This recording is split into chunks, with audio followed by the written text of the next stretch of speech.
नमस्कार। आज मैं आप लोगों को उत्तराखंड के एक बेहद महत्वपूर्ण कहानी उत्तराखंड की धरती से ही सुना रही हूँ। और कहानीकार हैं शेखर जोशी। कहानी बहुत महत्वपूर्ण है, अपने समय की बेहद प्रशंसित, और आज भी वो कहानी जिसे पढ़ कर के सचमुच में लगता है कि कुछ पढ़ा गया। दाजियो, शेखर जोशी की कहानी है दाजियो। और जानते हैं कि मैं ये कहाँ से कर रही हूँ? उत्तराखंड तो मैंने आपको बताया।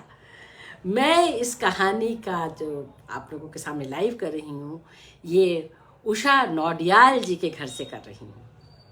बेहद खूबसूरत, बहुत ही कलात्मक, तरह तरह के फूल पौधों से भरा हुआ अद्भुत घर है ये। और मैं थोड़ी देर में या कल कुछ यहाँ की तस्वीरें भी लगाऊंगी और आप देखेंगे कि कितने कलात्मक परिवार के बीच में बैठ कर के मैं ये कहानी आप लोगों के लिए पढ़ रही हूँ। उषा जी और नौडियाल साहब को बहुत बहुत शुक्रिया कि उन्होंने मुझे ये मौका दिया कि मैं उनके घर पर आऊँ और इस कहानी को पढूं। तो आज ये कहानी उत्तराखंड की धरती से, उत्तराखंड के ही दिए हुए हमें जो उन्होंने बहुत बड़े कहानीकार दिए हैं, शेखर जोशी, उनकी कहानी दाजियो। उनका जन्म 10 सितंबर 1932 में अल्मोड़ा के ओलिया गांव में हुआ था। तो सुनिए कहानी दाजियो। दाजियो माने बड़ा भैया। चौक से निकलकर बाईं ओर जो बड़े साइन बोर्ड वाला छोटा कैफे है, वहीं जगदीश बाबू ने उसे पहली बार देखा था। गोरा चिट्टा रंग, नीली शफाफ आंखें, सुनहरे बाल और चाल में एक अनोखी मस्ती, पर शिथिलता नहीं। कमल के पत्ते पर फिसलती हुई पानी की बूंद की सी फुर्ती। आंखों की चंचलता देखकर उसकी उम्र का अनुमान केवल 9-10 वर्ष ही लगाया जा सकता था, और शायद यही उसकी उम्र थी। अधजली सिगरेट का एक लंबा कश खींचते हुए जब जगदीश बाबू ने कैफे में प्रवेश किया तो वह एक मेज पर से प्लेटें उठा रहा था, और जब वे पास ही कोने की टेबल पर बैठे तो वह सामने था, मानो घंटों से उनकी उस स्थान पर आने वाले व्यक्ति की प्रतीक्षा कर रहा हो। वह कुछ बोला नहीं, हाँ, नम्रता प्रदर्शन के लिए थोड़ा सा झुका और मुस्कुराया भर था। पर उसके इसी मौन में जैसे सारा मीनू समाहित था। सिंगल चाय, इस ऑर्डर को पाने पर वह एक बार पुनः मुस्कुराकर चल दिया और पलक झपकते ही चाय हाजिर थी। मनुष्य की भावनाएं बड़ी विचित्र होती हैं। निर्जन एकांत स्थान में निसंग होने पर भी कभी कभी आदमी एकाकी अनुभव नहीं करता। लगता है इस एकाकीपन में भी सब कुछ कितना निकट है, कितना अपना है। परंतु इसके विपरीत कभी कभी सैकड़ों नर नारियों के बीच जनरवमय वातावरण में रहकर भी सूनेपन की अनुभूति होती है। लगता है जो कुछ है वह पराया है, कितना अपनत्वहीन। पर यह अकारण ही नहीं होता। इस एकाकीपन की अनुभूति, इस अलगाव की जड़ें होती हैं बिछोह या विरक्ति की कथा के मूल में। जगदीश बाबू दूर देश से आए हैं, अकेले हैं। चौक की चहल पहल, कैफे के शोरगुल में उन्हें लगता है सब कुछ अपनत्वहीन है। शायद कुछ दिनों रहकर अभ्यस्त हो जाने पर उन्हें इसी वातावरण में अपनेपन की अनुभूति होने लगे। पर आज तो लगता है यह अपना नहीं, अपनेपन की सीमा से दूर, कितना दूर है। और तब उन्हें अनायास ही याद आने लगते हैं अपने गांव पड़ोस के आदमी, स्कूल कॉलेज के छोकरे और निकट शहर के कैफे होटल। चाय साहब, जगदीश बाबू ने राखदानी में सिगरेट झाड़ी। उन्हें लगा इन शब्दों की ध्वनि में वही कुछ है जिसकी रिक्तता उन्हें अनुभव हो रही है, और उन्होंने अपनी शंका का समाधान कर लिया। क्या नाम है तुम्हारा? मदन।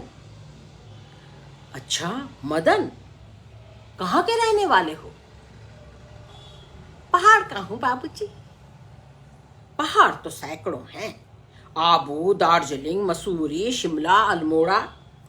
तुम्हारा गांव किस पहाड़ पर है? इस बार शायद उसे पहाड़ और जिले का भेद मालूम हो गया। मुस्कुराकर बोला, अल्मोड़ा साहब, अल्मोड़ा। अल्मोड़ा में कौन सा गांव? विशेष जानने की गरज से जगदीश बाबू ने पूछा।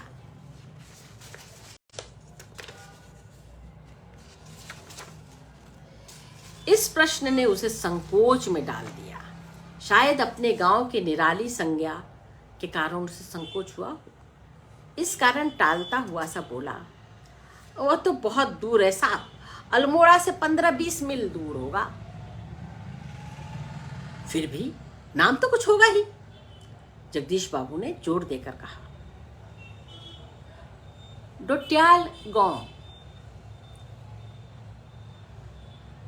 डोट्याल गांव? सकुचाता हुआ सा वह बोला। जगदीश बाबू के चेहरे पर पुती हुई एकाकीपन की स्याही दूर हो गई, और जब उन्होंने मुस्कुराकर मदन को बताया कि वे भी उसके निकटवर्ती गांव के रहने वाले हैं, तो लगा जैसे प्रसन्नता के कारण अभी मदन के हाथ से ट्रे गिर पड़ेगी। सच्ची? उसके मुंह से शब्द निकलना चाहकर भी न निकल सके। खोया खोया सा वह अपने अतीत को फिर लौट लौट कर देखने का प्रयत्न करने लगा। ये जो सच्ची कहा था मदन ने, वो सच्ची में थोड़ी कहा था, वो तो मन ने चीख करके अंदर ही कह दिया था, सच्ची। अतीत, गांव, ऊंची पहाड़ियां, नदी, इजा, बाबा, दीदी, भूली, दाजियो। मदन को जगदीश बाबू के रूप में किसकी छाया निकट जान पड़ी? इजा? नहीं। बाबा? नहीं। दीदी? भूली? नहीं नहीं। दाजियो? हाँ, दाजियो। 2-4 ही दिनों में मदन और जगदीश बाबू के बीच की अजनबीपन की खाई दूर हो गई। टेबल पर बैठते ही मदन का स्वर सुनाई पड़ता, दाजियो जय हिंद। दाजियो, आज बहुत ठंड है। दाजियो, क्या यहाँ भी हिम पड़ेगा? दाजियो, आपने तो कल बहुत थोड़ा खाना खाया। तभी किसी ओर से बॉय की आवाज पड़ती और मदन उस आवाज की प्रतिध्वनि के पहुंचने से पहले ही वहां पहुंच जाता। ऑर्डर लेकर फिर जाते जाते जगदीश बाबू से पूछता, दाजियो कोई और चीज लाऊं? पानी लाओ। लाइए दाजियो। शब्द को उतनी ही आतुरता और लगन से दोहराता जितनी आतुरता से बहुत दिनों के बाद मिलने पर भी माँ अपने बेटे को चूमती है। कुछ दिनों बाद जगदीश बाबू का एकाकीपन दूर हो गया। अब उन्हें चौक, कैफे ही नहीं, सारा शहर अपनेपन के रंग में रंगा हुआ सा लगने लगा। परंतु अब उन्हें बार बार दाजियो कहलाना अच्छा नहीं लगता। और यह मदन था कि दूसरी टेबल से भी, दाजियो कुछ लाओ क्या? दाजियो जय हिंद।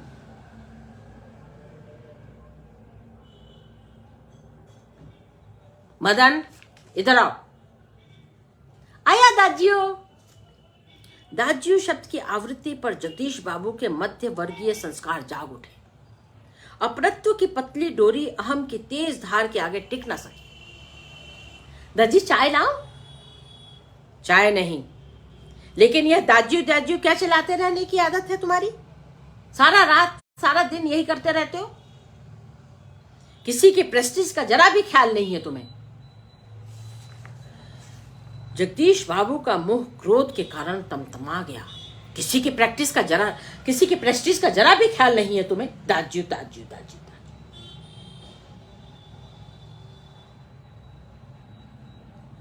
शब्दों पर अधिकार नहीं रह सका। मदन प्रेस्टीज का अर्थ समझ सकेगा या नहीं, यह भी उन्हें ध्यान नहीं रहा, पर मदन बिना समझाए ही सब कुछ समझ गया था। मदन को जगदीश बाबू के व्यवहार से गहरी चोट लगी। मैनेजर से सिरदर्द का बहाना कर वह घुटनों में सर दे कोठरी में सिसकियां भर भर रोता रहा। घर गांव से दूर ऐसी परिस्थिति में मदन का जगदीश बाबू के प्रति आत्मीयता का प्रदर्शन स्वाभाविक ही था। इसी कारण आज प्रवासी जीवन में पहली बार उसे लगा जैसे किसी ने उसे इजा की गोदी से, बाबा की बाहों से, दीदी के आंचल की छाया से बलपूर्वक खींच लिया हो, परंतु भावुकता स्थायी तो नहीं।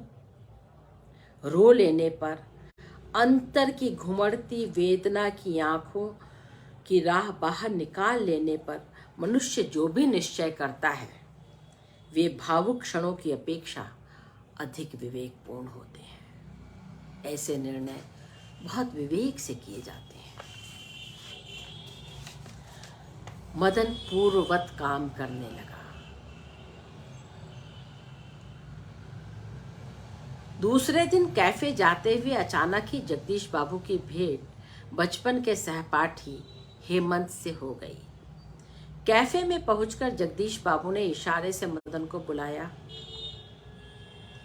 परंतु उन्हें लगा जैसे वह उनसे दूर दूर रहने का प्रयत्न कर रहा हो। दूसरी बार बुलाने पर ही मदन आया। आज उसके मुंह पर वह मुस्कान न थी, न ही उसने क्या लाऊं दाजियो कहा। स्वयं जगदीश बाबू को ही कहना पड़ा, 2 चाय 2 ऑमलेट। परंतु तब भी लाया दाजियो कहने की अपेक्षा लाया साहब लाया कहकर वह चल दिया, मानो दोनों एक दूसरे से एकदम अपरिचित हो। शायद पहाड़िया है, हेमंत ने अनुमान लगाकर पूछा। हाँ, रूखा सा उत्तर दे दिया जगदीश बाबू ने और वार्तालाप का विषय ही बदल डाला। मदन चाय ले आया था। ए लड़के, क्या नाम है तुम्हारा? हेमंत ने एहसान चढ़ाने की गरज से पूछा। कुछ क्षणों के लिए टेबल पर गंभीर मौन छा गया। जगदीश बाबू की आंखें चाय की प्याली पर ही झुकी रह गईं। मदन की आंखों के सामने विगत स्मृतियां घूमने लगीं। जगदीश बाबू का एक दिन ऐसे ही नाम पूछना, फिर दाजियो दाजियो आपने कल कम खाना खाया, और एक दिन किसी की प्रेस्टीज का तुम्हें कोई भी ख्याल नहीं रहता, दाजियो दाजियो। जगदीश बाबू ने आंखें उठाकर मदन की ओर देखा। उन्हें लगा जैसे अभी वह ज्वालामुखी सा फूट पड़ेगा। हेमंत ने आग्रह के स्वर में दोहराया, क्या नाम है तुम्हारा, बताओ, पूछ रहा हूं। बाय कहते हैं साहब मुझे, बाय। संक्षिप्त सा उत्तर देकर वह मुड़ गया। आवेश में उसका चेहरा लाल होकर और अधिक सुंदर हो गया था। बाय कहते हैं साहब मुझे, बाय कहते हैं साहब मुझे, बाय।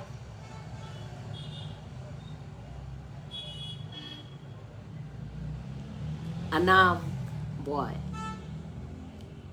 अनाम, बिल्कुल अनाम, जिनके कोई रिश्ते नहीं होते। साहब, बाय, चाय, ऑमलेट।